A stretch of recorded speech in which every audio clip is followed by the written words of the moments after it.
Braun, my apologies for taking some of the time ahead of you.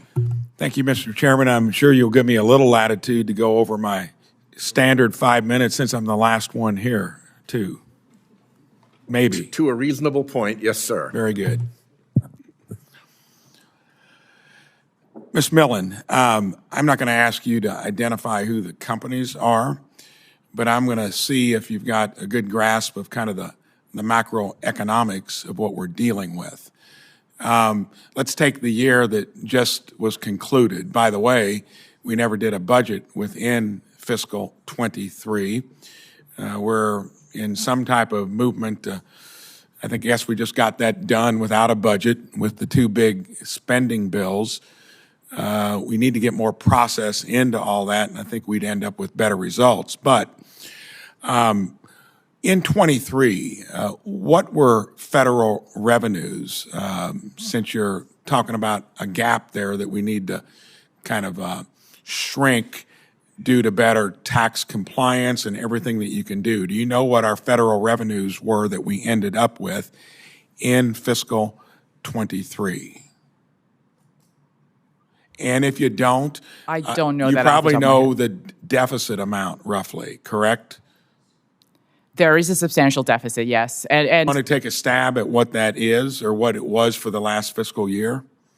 I'm not sure. It was $1.9 trillion.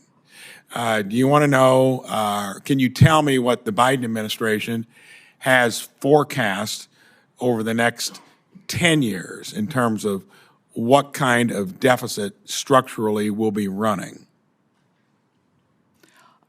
I haven't looked at those numbers. Well, my specialty is international tax law policy. Too. I haven't looked at those numbers. I think it's important because it's $2 trillion a year. And we're now currently $34 trillion in debt. We were only $18 trillion in debt when I got here a little over 5 years ago. And as far out as you can see, we are borrowing and spending. And this is something I hope you know. What has been the average that we've generated as a percentage of GDP from revenue raised over the last 50 years as a percentage of our GDP? I'm not sure. I couldn't say. Well, I would hope that being an expert in the field of trying to shrink that gap, you'd learn more of that. It's been 17.5% of our GDP. So if you look at what we did in 23 with revenue, which would have been record levels compared to what it would have been not too long ago, it was $4.4 trillion. That was 16.5% of our GDP. We spent 23.7%, $6.3 trillion. That is in the books. It just occurred. We are headed towards that again in 24 and for the next 10 years out. In the last 50 years, we've never brought in more than 17.5% of our GDP. With high rates, when you flush a little more into the Treasury, you start to dampen economic growth. When you cut taxes, you take a little bit away from the Treasury, you bring more in due to economic growth. Is there any possible way where you can be credible that we got a tax compliance issue as opposed to a spending issue when you look at those statistics? Remember, we're currently spending nearly 24% of our GDP. We've never historically raised more than 20% 2 years during the Clinton years out of the last 50. So do you think we have a tax compliance issue or a spending problem? That's a fairly easy question. I don't study spending issues, but I can assure you there is a tax compliance problem. And so even if it wouldn't go all the way towards closing the deficit, it is still something that we should address as a matter of fairness and rule of law.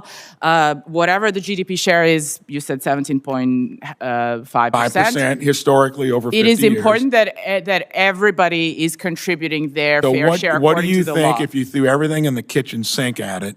What would you do? Hopefully you've got that figure in terms of generating additional revenues.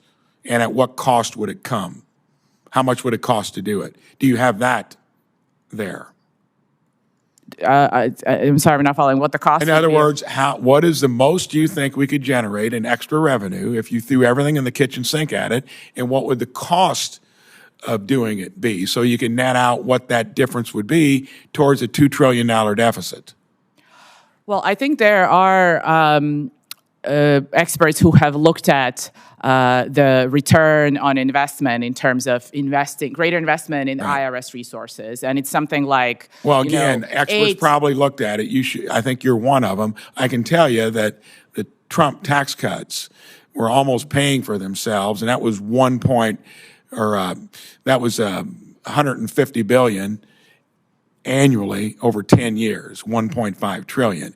That is just a small amount of a $2 trillion chronic deficit. Before I do run out of time and push the latitude of having a little extra conversation here, I want to turn to Mr. Bunn.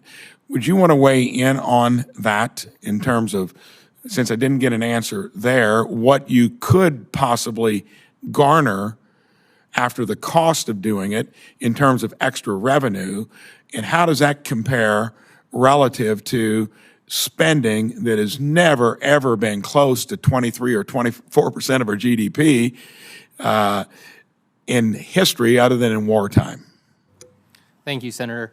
If you were to fully close the estimated or projected tax gap, you'd maybe get a half a percentage point on GDP, but the 100% compliance, I think, is relatively unrealistic. But you can think through policies. And would you put that into, since we've been talking about dollars, roughly what that would be? How many billions a year? So their estimated tax gap is about $600 billion a year. So that would require full 100% compliance. And then, as has been discussed, there's some questions about whether that covers the full tax gap. Is that net of the costs of trying to get it? No. So you would still need additional IRS. Okay, so let's just stop there. So that would be 1/3 of the gap. The other 2/3, clearly, we're spending too much. We're borrowing it from our kids and grandkids. Jamie Dimon, who would be respected in the private sector, just said it's the biggest issue economically going forward. Jerome Powell finally got rid of the modern monetary theory that it doesn't make any difference how much your deficits and your cumulative debt would be. You've got two renowned experts that have said this place is going to swamp the system under our current policies. I have to get to judiciary, and it's starting to wrap up. So I think I've made my case. I appreciate it. Thank you. You do very eloquently, sir. Thank you.